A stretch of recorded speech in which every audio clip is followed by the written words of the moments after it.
معبد دندرة وغيره من المعابد هي حقيقي يثير الدهشة والتساؤل. إزاي الألوان دي لسه عايشة بعد آلاف السنين؟ سر بقاء ألوان معبد دندرة وغيره من المعابد والمقابر المصرية القديمة بيرجع لعدة عوامل مهمة جداً. تقنيات المصريين القدماء في الأصباغ والرسم.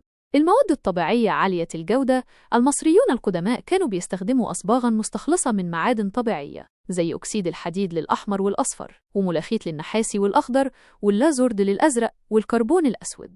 المواد دي بطبيعتها مقاومة جدياً للعوامل الجوية. تحضير الأسطح. قبل الرسم كانوا بيحضروا أسطح الجدران بعناية فائقة. كانوا بيغطوها بطبقة من الجص أو الملاط الناعم لضمان سطح أملس ومستوٍ، مما يساعد على التصاق الألوان بشكل أفضل. الروابط والمواد اللاصقة. كانوا بيخلطوا الأصباغ بمواد رابطة طبيعية زي بياض البيض أو الصمغ العربي أو الشمع أو دهون حيوانية.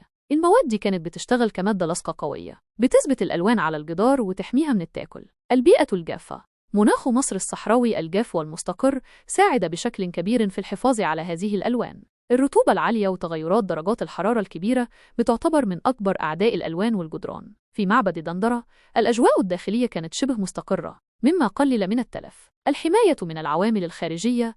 المعبد بطبيعته كبناء حجري ضخم حمى النقوش والألوان من التعرض المباشر لأشعة الشمس والمطر والرياح والعواصف الترابية على مر العصور. دفن بعض الأجزاء. على مر آلاف السنين غطت الرمال بعض أجزاء المعبد، مما حافظ على الألوان والنقوش في تلك الأجزاء بشكل ممتاز لأنها كانت بمنأى عن عوامل التعرية والتلوث. معبد دندرة بالفعل تحفة فنية وهندسية، ووجود الألوان دي لحد دلوقتي بيبين لنا مدى براعة وعبقرية المصريين القدماء في استخدام الموارد المتاحة ليهم لإنشاء أعمال فنية خالدة.